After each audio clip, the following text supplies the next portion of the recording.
Sell me this pen. Sell me this pen, come on. Yeah, that's right, you can't sell me the pen, can you? You know why you can't? Because you don't know about the supply curve. The supply curve is what I invented. Jordan Belfair's cousin here, and I invented this to help you sell me this pen, you know what I mean? Yeah. Okay, the supply curve is a positive relationship between price and quantity.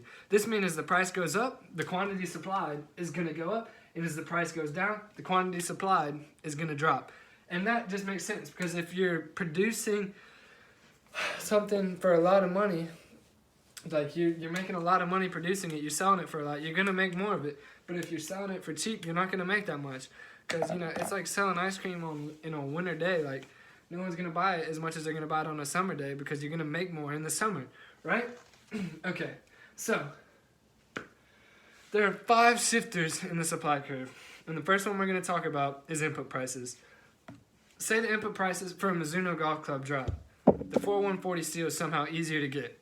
The supply curve is going to shift to the right since input prices are down, because we're going to be able to supply more. It's going to cost less to supply more, so we're going to shift it to the right. And if the opposite were to happen and 4140 steel were somehow harder to find now, the supply curve would shift to the left because input prices would go up. So we would have to start supplying less to cover up for the fact that it's costing more to supply. Now, the next thing we need to talk about is actually technology.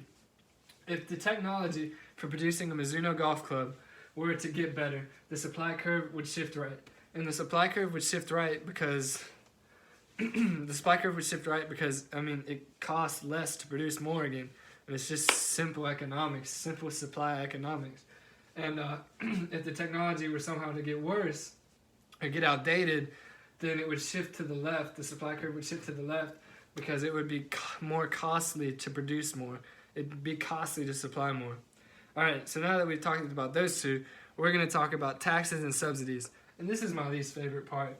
So taxes and subsidies is actually controlled by the government, Big Brother. So taxes, they tax the Mizuno golf clubs for some reason. We don't know why. The government works in crazy ways. But if they tax Mizuno, the supply curve would shift to the left because we're being taxed for making this. You know, we don't want to produce a lot, supply a lot when we're getting taxed the whole time.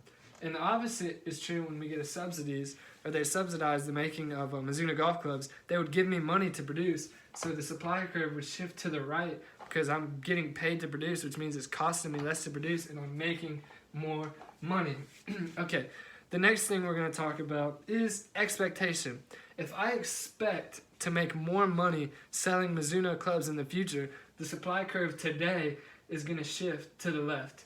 And this is because I know I'm going to make more in the future, so why would I supply more now? And the opposite is said when I can expect to make less money in the future. When I expect to make less money in the future, the supply curve today will shift to the right because I'll be trying to get rid of all my stuff before I stop making as much money. And last but not least, number of sellers. So if the number of Mizuno sellers in an area goes up, the supply curve is going to go up. Or shift right, not up. But the supply curve is going to shift right because there's going to be more Mizuno golf clubs in the market, more being supplied. And the opposite is also true when there's less suppliers. It's going to shift to the left, the curve is, because there's going to be less supplied. And that just makes sense. So if you follow simple supply curve principles that I invented, you might find yourself making as much money as I did last year. Alright, there's a lot to get out here, so hold up, where's the last one? Oh, $4, right? I made $4 doing this last year, just off this alone. So that's how you know it's pretty legit. Now, you shouldn't expect to make $4 yourself, because I'm pretty good at this stuff. And you guys are just beginners since you're watching this here YouTube video. But $4, for reference, is twice as much Bill Gates has made in the last 20 years. So, I mean, just think about what you can do if you really master this concept. But that's all I have for you to teach today. And maybe now you can sell me the pen, you know?